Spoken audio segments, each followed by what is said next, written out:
আবু হুরায়রা রাদিয়াল্লাহু তাআলা আনহু বলেন, রাসূল সাল্লাল্লাহু আলাইহি ওয়াসাল্লাম বলেছেন, ইয়ানজিলু রাব্বুনা তাআলা ইলা সামাই দুনিয়া হিনা ইয়াবকা সুলুসুল লাইলিল আখির।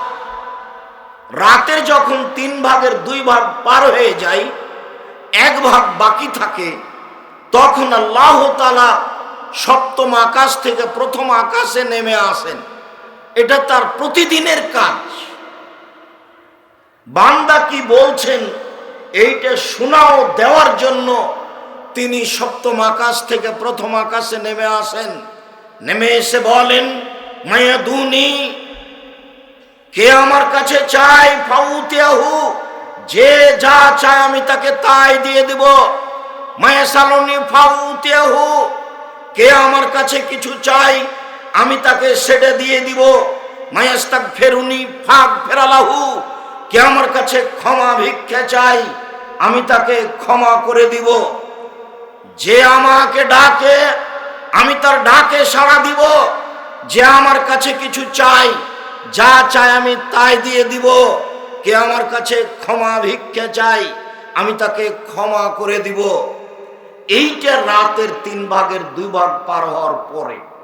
উল্লেখ্য যে যখন দিন 12টা হয়, 12টার পরপরই আকাশের সব দরজা খুলে দেওয়া হয়।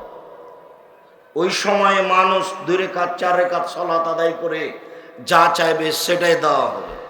উল্লেখ্য যে রাত 12টার পরপরই আকাশের সব দরজা খুলে দেওয়া হয়। ওই সময়ে যে যা চায় তাকে তাই দিয়ে দেওয়া হবে। উল্লেখ্য যে যখন আজান দেওয়া হয় তখন আকাশের দরজা খুলে দেওয়া হয়। রাসূল সাল্লাল্লাহু আলাইহি ওয়াসাল্লাম বলেন, ইজা নুদিয়া লিস-সালাহ ফাতিহাতা বাবু সামায়ে, যখনই আজান দেওয়া হয় তখন আকাশের দরজা খুলে দেওয়া হয়। উস্তিজিবাত দোয়া, ওই সময়ে দোয়া করলে দোয়া কবুল হয়। আবার আল্লাহ রাসূল বলছেন, লাইরাতুদ দুআ বাইনাল আযান ওয়াল ইকামা, আজান একামাতের মাঝে দোয়া ফেরত দেওয়া হয় না। আজান একামাতের মাঝে দোয়া ফেরত দেওয়া হয় না। আজান একামাতের মাঝে প্রার্থনা ফেরত দেওয়া হয় না। এই সময়গুলি বিশেষ উল্লেখযোগ্য সময়। তবে রাতের 3 ভাগের 2 ভাগ পার হওয়ার পরে আল্লাহর কাছে চাওয়া বিষয়টি আরো গুরুত্ব বহন করে। এর ব্যাপারে রাসূল সাল্লাল্লাহু আলাইহি সাল্লাম আরো বলেন। জাবের রাদিয়াল্লাহু তাআলা আনহু বলেন, রাসূল সাল্লাল্লাহু আলাইহি ওয়াসাল্লাম বলেছেন, ইন্না ফিল লাইলি লাসা লা ইয়াফিকুহা রাজুলুন মুসলিম, নিশ্চয় রাতের একটা সময় রয়েছে, নিশ্চয় রাতে একটা অল্প সময় রয়েছে। ওই সময়ে যে কোনো পুরুষ যে কোনো নারী, ওই সময়ে যে কোনো পুরুষ যে কোনো নারী, ওই সময়ে যে কোনো পুরুষ যে কোনো নারী ইয়াসআলুল্লাহ মিন আমরি দুনিয়া ওয়াল আখিরা, পরকালের কিছু বা ইহকালের কিছু, পরকালের কিছু বা ইহকালের কিছু আল্লাহর কাছে চায়। ইল্লা তাহু ইয়াহু, আল্লাহ তাকে দিবেনই, দিবেন, অবশ্যই দিবেন, অবশ্যই দিবেন। ওই সময়ে মানুষ আল্লাহর কাছে কিছু চাইলে দিবেন। আপনি তো রাত 2টায় ঘুমিয়েছেন টিভি বন্ধ করে, তুমি তো রাত 2টায় ঘুমিয়েছো মোবাইল বন্ধ করে, তুমি কখন চাইবা? তোমার চাওয়ার কি আছে? জাবের রাদিয়াল্লাহু তাআলা আনহু বলেন, রাসূল সাল্লাল্লাহু আলাইহি ওয়াসাল্লাম বলেছেন, মা মিন মুসলিমিন ইয়াবিতু আলা যিকরিল্লাহি তাহিরান ফায়াতার মিনাল লাইলি ফায়াসালুল্লাহ খাইরান ইল্লা তাহু ইয়াহু, মানুষ যদি রাতে দোয়া পড়ে ঘুমায়, ওযু করে ঘুমায়, শেষ রাতে উঠে উঠে যদি কিছু কল্যাণ চাই, ভালো কিছু চায়, আল্লাহ তাআলা তাকে দিবেন। অত্র হাদিসে ঘুমানোর ব্যাপারে একটু নিয়ম বেশি বলা হলো, তা হলো ওযু করে ঘুমাতে হবে, দোয়া পড়ে ঘুমাতে হবে। দোয়া তো জানা আছে, ছোট্ট দোয়া, আল্লাহুম্মা বিসমিকা আমুতু ওয়া আহইয়া, হে আল্লাহ তোমার নামে মারা যাচ্ছি, তোমার নামে জীবিত হব। এছাড়া আপনার যদি দোয়া আরো মুখস্থ থাকে বলতে পারেন, আল্লাহুম্মা আসলামতু নাফসি ইলাইকা ওয়া ওয়াজ্জাহতু ওয়াজহি ইলাইকা ওয়া ফাওয়াজতু আমরি ইলাইকা আলজাতু জাহরি ইলাইকা রাগবাতা রাহাবাতান ইলাইকা লা মালজা মিনকা ইল্লা ইলাইকা আমানতু বিকিতাবিকা আল্লাযী আনজালতা ওয়া নাবিয়িকা আল্লাযী আরসালতা। রাসূল সাল্লাল্লাহু আলাইহি সাল্লাম রাতে যখন ঘুমাতেন তখন এই দোয়া পড়ে ঘুমাতেন বলে আয়েশা রাদিয়াল্লাহু তাআলা আনহার বিবরণ। সম্মানিত দিনী ভাই বোন, অত্র হাদিসে রাসূল সাল্লাল্লাহু আলাইহি সাল্লাম যা বলেছেন যে রাতে কিছু চেয়ে পেতে হলে ওযু করে ঘুমাতে হবে, তবে আগের হাদিসে ওযুর কথা উল্লেখ নেই।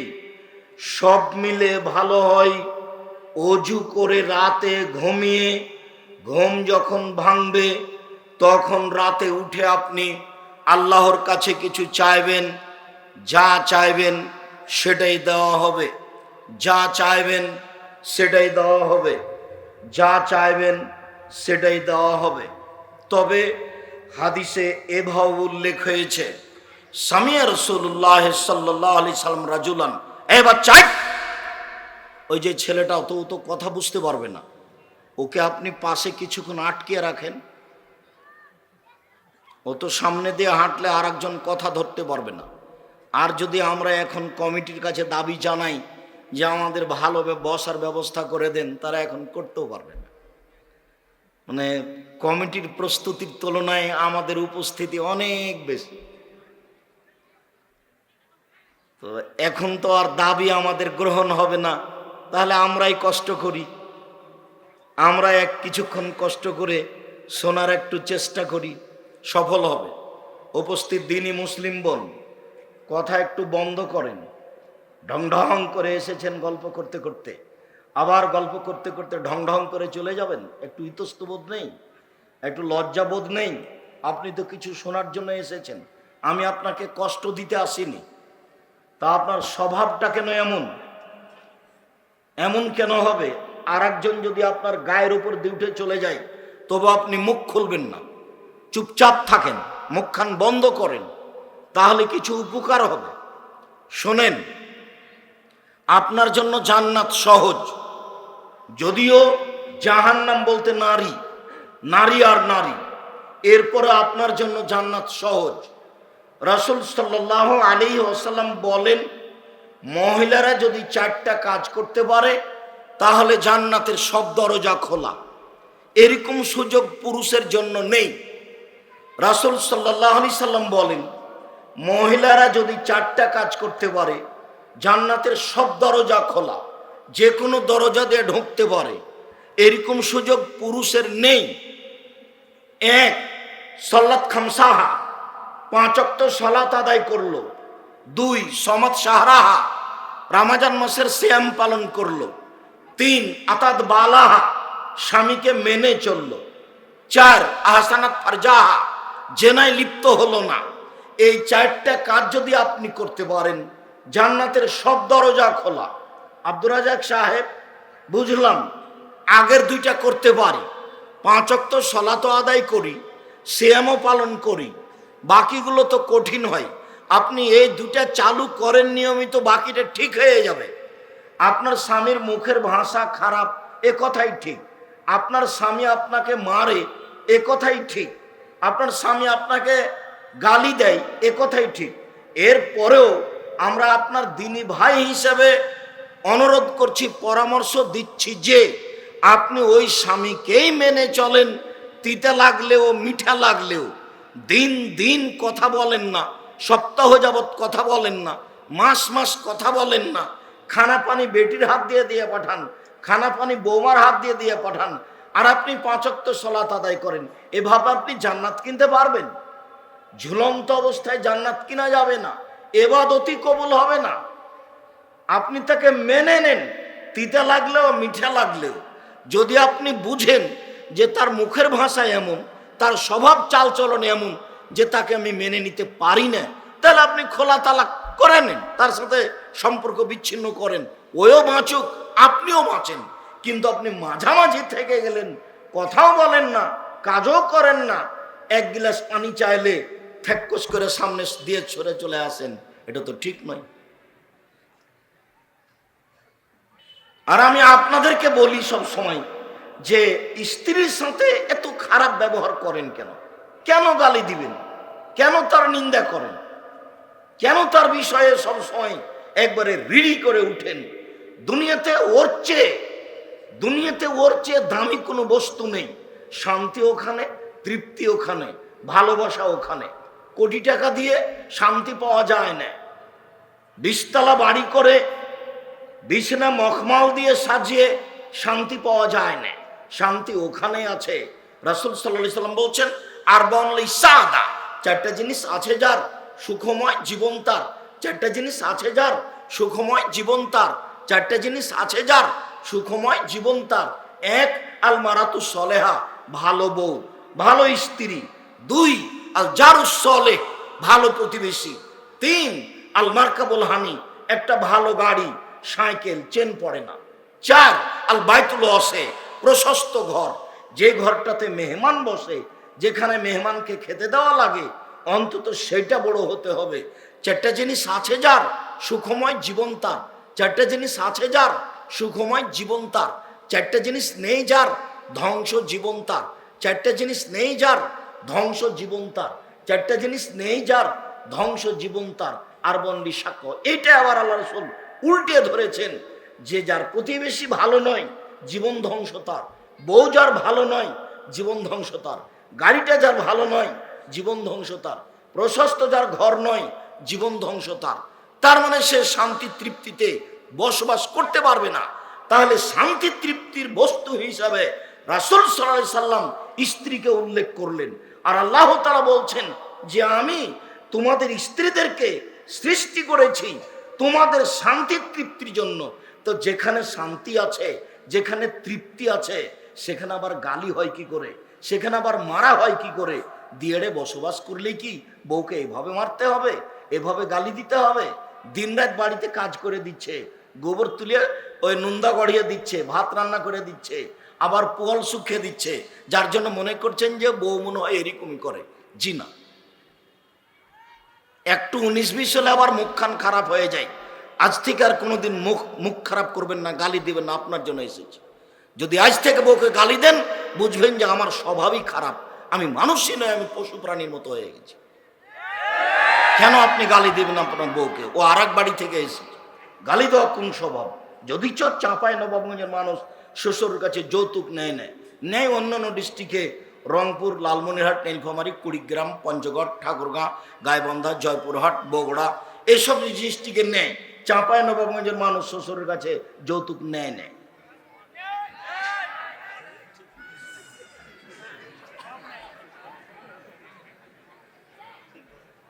যদি 2-1 ভুল করে থাকো, আগামীকাল সন্ধ্যা হতে হতে যৌতুক ফেরত দিবে, ভিক্ষা করে খাও। তুমি এটাকে খারাপ মনে করিও না, ভিক্ষা করে খাওয়া ভালো, যৌতুক নেওয়া ভালো নয়। যৌতুক হলো জুলুম, ওটা আল্লাহ এবং আল্লাহ রাসূল না করেছেন। আল্লাহ বলেছেন মোহর দিয়ে, টাকা দিয়ে বিবাহ করতে হবে। আল্লাহ রাসূল সাল্লাল্লাহু আলাইহি সাল্লাম বলেছেন টাকা থাকলে বিবাহ করতে হবে, না থাকলে সিয়াম রোজা থাকতে হবে। তো টাকা তো দিতে হবে, তো টাকা নিব কি করে? এত কাপুরুষ হয়ে বসবাস করার কেন প্রয়োজন হলো? এই ছেলে, তোমার বাপ টাকা নিয়েছে, তার তো ভিক্ষা করে খাও। বলে দেখো তোমার বাপের কাছে তুমি আছো নাকি, দেখো তোমার বাপ খার মুখ খান কালো হয়ে গেছে, দেখো তোমার বাপের পাশে বসে আছো নাকি। তোমার বাপকে বলতে পারো না যে কাজ করে খাবো, টাকা নিব কেন শ্বশুরের কাছে? দেখো বাপ বেটার মুখ কালো হয়ে গেছে, লজ্জা পাও না? একটু শরম লাগে না? একটু খারাপ লাগে না? একটু ইতস্তবোধ লাগে না? ভিক্ষা করে খাবা বেটা, যৌতুক নিবা কেন? মানুষের বাড়িতে কাজ করে খাবা। আব্দুর রাজ্জাক সাহেব ভিক্ষা করে খাবো কেন? মানুষের বাড়িতে কাজ করে খাবো, ভিক্ষা করবো কেন? ভিক্ষা করার কথা আমিও বলি না। ভিক্ষা করে খাবো কেন? কাজ করে খাবো। যৌতুক নেবো কেন? স্ত্রীর সাথে ভালো আচরণ করতে হবে, গালি দিতে হবে না, কটু কথা বলতে হবে না। ও খুব দামি সম্পদ, খুব দামি জিনিস, তাকে ঘিরে রাখতে হয়, ঢেকে রাখতে হয়। চাঁপাইনবাবগঞ্জের বাড়ি ঘর ঠিক চতুর্দিক ঘেরা আছে বটে, কিন্তু চাঁপাইনবাবগঞ্জের মহিলারা বুঝলো যে গোটা গ্রামের লোক সবাই হলো চাচা, সবাই হলো ভাই। এইটা তো নোংরা নীতি, এটা তো খারাপ স্বভাব, এটা তো নোংরা নীতি, এটা তো খারাপ স্বভাব। গোটা গ্রামের লোক, সে আমার প্রতিবেশী, কিন্তু সে আমার ভাই হলো কখন? সে আমার চাচা হলো কখন? আমি তাকে গ্রাম্য চাচা বলে ডাকি, কিন্তু সে আমার বাড়িতে ঢুকে আমার পাশে বসে থাকবে, এটা তো হতে পারে না। সাতক্ষীরা খুলনাতে বাড়ি ঘেরা নেই, ওইদিকে একটা ঘর, এইদিকে একটা ঘর, মধ্যে গরুর গাড়ির রাস্তা, এটাই নাকি বাড়ি। এরকম ভাবে তাদের জীবিকা নির্বাহ চলছে। রান্নাঘর একদিকে, থাকার ঘর একদিকে, গোটাটাই ফাঁকা। চাঁপাইনবাবগঞ্জে এরকম কোনো বাড়ি নাই, সবটাই ঘেরা আছে, কিন্তু গোটা গ্রামের লোকই নাকি চাচা, আর গোটা গ্রামের লোকই নাকি ভাই। কিভাবে ওরকম চাচা হলো? তাহলে তো চট্টগ্রামের মতো হয়ে গেল। চট্টগ্রামে বিবাহের দিন একটা উকিল ধরে, এদিকেও উকিল ধরে, তবে ওটা উকিল বাপ নয়। ওরা ধরে যে এটা উকিল বাপ, সেদিন থেকে বাপ নাকি আর বাপ নয়, সেদিন থেকে উকিলে নাকি বাপ। এখন ওই উকিলে ওই মেয়েকে নিয়ে আসে, আবার এই উকিল বাপই ওই মেয়ের বাড়িতে বেড়াতে যায়। এখন ওরা আজ থেকে বাপ বেটি, বাপ নাকি আর বাপ নয়, এইভাবেই চলছে। যদি আমি বলেছি চাঁপাইনবাবগঞ্জ জেলায় বিবাহের এমন কোনো কাজ নাই যেটা জায়েজ। বড় বড় আলেম ওলামা পাশে বসে আছেন, আমার চোখে আঙ্গুল দিয়ে দেখাতে হবে, আব্দুর রাজ্জাক সাহেব কথা ভুল হয়েছে, ফিরিয়ে নিতে হবে, চাঁপাইনবাবগঞ্জের এই নীতিটা জায়েজ আছে। গোটা গ্রামের মেয়েরা চিল্লা চিল্লি করে গীত গাইবে আর খিট্টির রান্না করবে, এটার জায়েজ বৈধতা দিতে হবে। মেয়ে বায়না করতে হবে, সবাই মিলে তাকে দেখবে, এর বৈধতা দেখাতে হবে। বায়না করার সময়তে মেয়ের হাতে টাকা দিতে হবে, টাকা গুনবে, সবাই মিলে মেয়েকে দেখতে আসবে, এর বৈধতা দিতে হবে।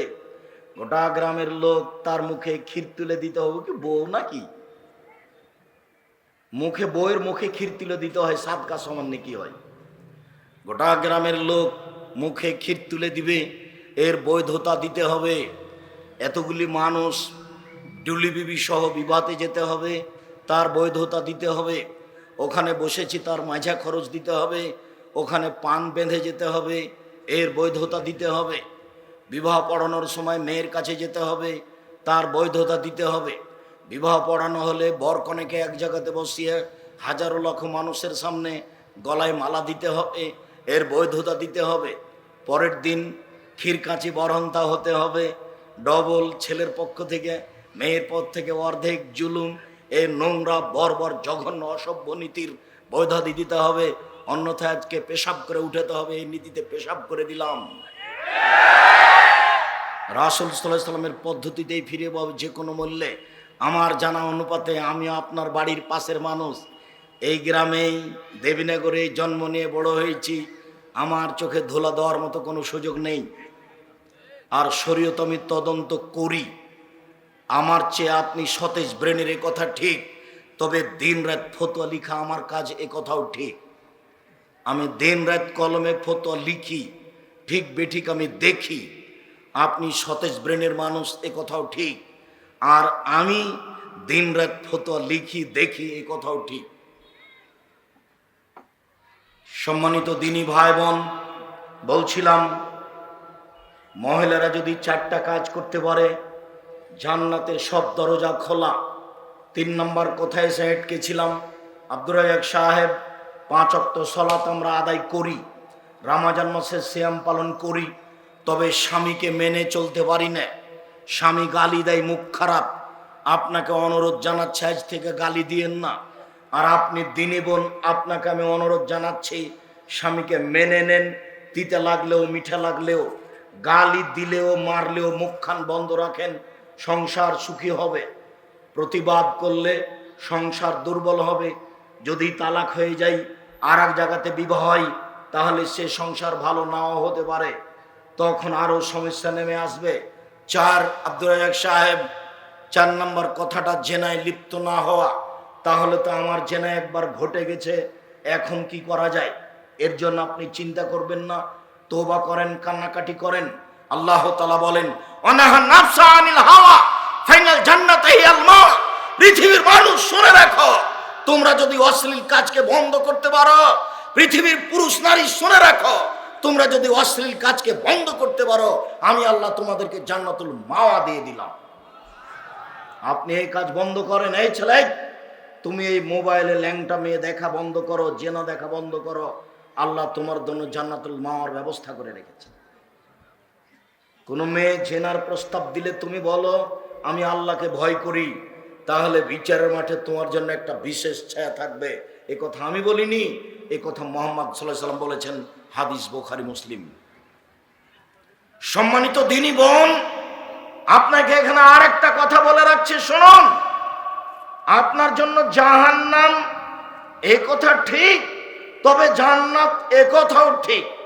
রাসূল সাল্লাল্লাহু আলাইহি সাল্লাম বলছেন যে আমি যখন জাহান্নাম দেখলাম, তখন দেখি নারী আর নারী, নারী আর নারী, শুধু নারী। পুরুষ তো আছে, তো নারী বেশি। তো এইখানে আপনাকে একটা কথা বলি, যে রাসূল সাল্লাল্লাহু আলাইহি সাল্লাম বলছেন 3 শ্রেণীর মানুষ জাহান্নামে যাবে।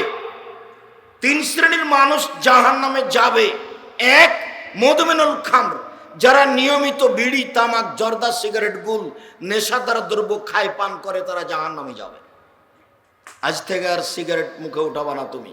তোমাকে বলছে, এই ছেলে, তোমাকে বলছে, তুমি লজ্জা করো, তুমি শরম করো, তুমি হায়া করো, তুমি নিজেকে মানুষ মনে করো। তোমার দোকানে যে, তোমাদের গ্রামে যে দোকানে বিড়ি আছে না, এই বিড়ি আর কোনোদিন বিক্রি হবে না, তাকে ফেলে দিতে হবে, এই পর্যায়ে চলে যাও আজকে। ও তো হারাম। আল্লাহ রাসূল বলছেন, আফজালুল মুজাহিদ মা ইউজাহিদু নাফসাহু, সবচেয়ে শক্তিশালী ভালো জিহাদকারী হচ্ছে ওই যে আত্মার বিরুদ্ধে জিহাদ করতে পারে। এই ছেলে, আত্মার বিরুদ্ধে জিহাদ হলো আর কোনোদিন মোবাইলে ল্যাংটা মেয়ে দেখবে না, তার নাম তুমি সবচেয়ে বড় মুজাহিদ, সবচেয়ে বড় জিহাদকারী। আজ থেকে তুমি আমার আর কোনোদিন বিড়ি সিগারেট মুখে তুলবা না, তার মানে তুমি জিহাদ ঘোষণা করেছো আত্মার সাথে। আত্মা বলছে বিড়ি খাও, সিগারেট খাও, আর তুমি বলছো না। আত্মা বলছে যে তুমি এই বড় মোবাইলে ল্যাংটা মেয়ে দেখো, আর তুমি বলছো না। দুইটা মুখামুখি চলছে। তোমার বিবেক বলছে এটা খারাপ, আর আত্মা বলছে এটা করতে হবে। ইন্না নাফসালা আমারাতু বিসুয়ে, আত্মা মানুষকে পাপের আদেশ করে।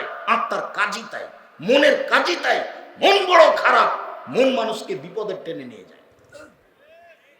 মনের বিরোধিতা করতে হবে তোমাকে। আবু হুরায়রা রাদিয়াল্লাহু তাআলা আনহু বলেন, রাসূল সাল্লাল্লাহু আলাইহি সাল্লাম বলেছেন, হুজিবাতিন নার বিশাওয়াত, জাহান্নাম ঘেরা আছে ইচ্ছা দিয়ে। মন মতো চলে যে জাহান্নামে যাবে সে, মন মতো চলে যে জাহান্নামে যাবে সে। হুজিবাতিল জান্নাত বিল মাকারিহ, নিয়ম নীতি, কষ্ট, ক্লেশ, ত্যাগ, তিতিক্ষা, অনেক কিছু দিয়ে জান্নাত ঘেরা আছে। জান্নাত পাওয়া সহজ নয়, জাহান্নাম পাওয়া সহজ।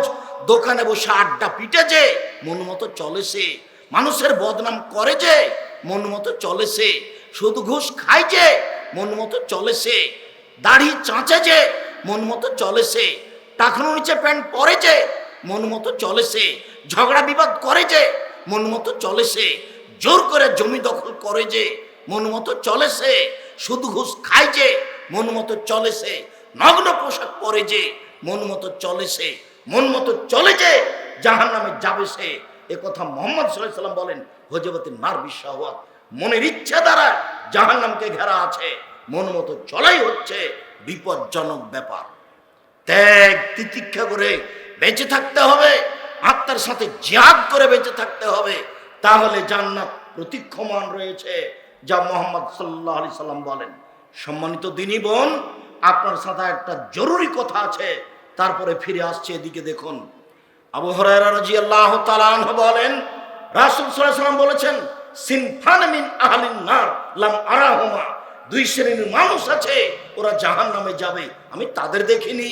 দুই শ্রেণীর মানুষ আছে ওরা জাহান্নামে যাবে, আমি তাদের দেখিনি। দুই শ্রেণীর মানুষ আছে ওরা জাহান্নামে যাবে, আমি তাদের দেখিনি। কওমুন মাহুম সিয়াব, এক শ্রেণীর মানুষ তাদের হাতে থাকবে লাঠি, কাজনাবিল বাকারে, গাভীর লেজের মতো, একদিক মোটা একদিক চিকন। এক শ্রেণীর মানুষ তাদের হাতে থাকবে লাঠি, গাভীর লেজের মতো, একদিক মোটা একদিক চিকন। এজর বিহান নাস, তাদের তারা মানুষকে মারবে, এরা যাবে জাহান্নামে। প্রশাসনের লোকের হাতে এরকম লাঠি থাকে, কলেজ বিশ্ববিদ্যালয়ে পড়ে যে তাদের সাথে এরকম লাঠি থাকে, মারামারি করে। এই গ্রামে নির্বাচন করে যারা, তাদের অনেকের হাতে এরকম লাঠি থাকে, সময় সব লাঠি ব্যবহার করে, এরকম লাঠি দিয়ে মানুষকে মারে যে জাহান্নামে যাবে সে, আমি তাদের দেখিনি।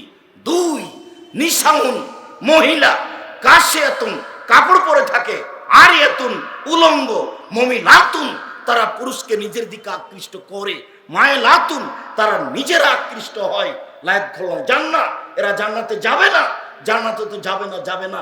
ওয়ালা ইয়াজিদুনা রিহা, জান্নাতের গন্ধ পাবে না। ফাইনা রিহা তুজাদু মিন মাসিরাতি কাদা ওয়া কাদা, যে জান্নাতের গন্ধ 1 বছরের দূরত্ব পথ থেকে পাওয়া যায়, সেই জান্নাতের গন্ধ সে নারী পাবে না। পুরুষের পোশাক পরে যে সে জান্নাতে যাবে না, এরকম মহিলা যে সে জান্নাতে যাবে না।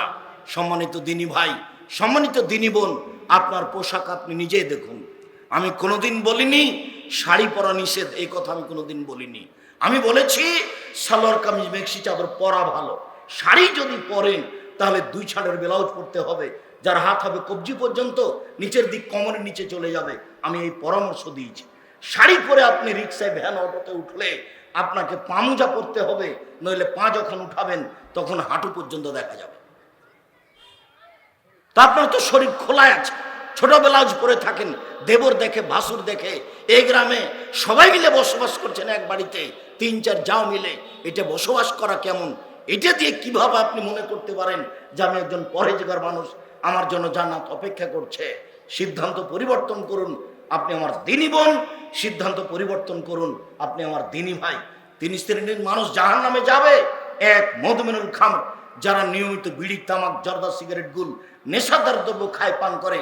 2, ওর রাজালাত মিনান নিসায়ে, পুরুষের বেশধারী নারী, যারা পুরুষের জুতা স্যান্ডেল পরে, যারা পুরুষের শার্ট প্যান্ট পরে, যারা পুরুষের পোশাক পরে, তারা জাহান্নামে যাবে। 3, ও দায়ুস আল্লাযী ইকরাফি আলাল খাবাসা, যে তার বাড়িতে বেহায়ার সুযোগ দিয়েছে, যার মেয়ে নগ্ন পোশাকে চলে, যার স্ত্রী নগ্ন পোশাকে চলে, সেই দায়ুস, তার ব্যাপারে রাসূল সাল্লাল্লাহু আলাইহি ওয়াসাল্লাম জাহান্নাম ঘোষণা করেছেন। রাসূল সাল্লাল্লাহু আলাইহি ওয়াসাল্লামের নীতিকে উপেক্ষা করে জান্নাত কেনার চেষ্টা করিয়েন না। সম্মানিত দিনী ভাই বোন, বলছিলাম রাতে তাহাজ্জুদ পড়তে শিখুন, রাতে আল্লাহকে ডাকতে শিখুন। উমামা বাহিলী রাদিয়াল্লাহু তাআলা আনহু বলেন, রাসূল সাল্লাল্লাহু আলাইহি সাল্লাম বলেছেন, পৃথিবীর মানুষ, আলাইকুম বিকিয়ামিল লাইলে, তোমাদের রাতে সালাত আদায় করা উচিত। পৃথিবীর মানুষ, তোমাদের রাতে সালাত আদায় করা উচিত। কেন? ফাইন্নাহু দাবুস সালিহিনা মান কানা ক্বাবলাকুম, তোমাদের পূর্বের লোক, ভালো মানুষের নীতি ছিল এইটা, তোমাদের পূর্বের ভালো মানুষের অভ্যাস ছিল এইটা। যারা নবী রাসূল চলে গেছেন, যারা পরহেজগার মানুষ চলে গেছেন, তারা রাতে উঠে তাহাজ্জুদ পড়তেন, তারা রাতে উঠে আল্লাহকে ডাকতেন, জিকির আজকার করতেন। দেখো, পূর্বের ভালো মানুষের চরিত্র হলো রাতে উঠে ইবাদত করা। পৃথিবীর মানুষ মনে রেখো, পূর্বের ভালো মানুষের নিয়ম ছিল, অভ্যাস ছিল, নীতি ছিল রাতে উঠে আল্লাহকে ডাকা। মনে রেখো, রাতে উঠে আল্লাহকে ডাকলে 3টা সুযোগ হয়। 1, হুয়া কুরবাতুন লাকুম ইলা রাব্বিকুম, তুমি তোমার প্রতিপালকের নিকটে হয়ে যাবা। রাতে উঠে যদি তুমি আল্লাহকে ডাকতে পারো তাহলে তুমি আল্লাহর নিকটে হয়ে যাবা। 2, ও মুকাফফিরাতুল লিসায়া, তাহলে পাপ মিটে যাবে, পাপ থাকবে না। 3, মানহাতুল ইসমে, ধীরে ধীরে পাপ আপনার থেকে সরে যাবে, আপনি পাপ থেকে সরে যাবেন। আর সেই দিন মোবাইলে ল্যাংটা মেয়ে থাকবে না, দোকানে বসে আড্ডা পিটা লাগবে না, দাড়ি চাঁচা লাগবে না, টাকনুর নিচে প্যান্ট পরা লাগবে না। আপনি রাতে উঠে অন্তত 2 রাকাত দিয়ে চালু করুন, আল্লাহকে ডাকতে শিখুন, সব ধীরে ধীরে মন্দ পথ বন্ধ হয়ে যাবে। পৃথিবীর মানুষ, আমি অনুবাদক মাত্র।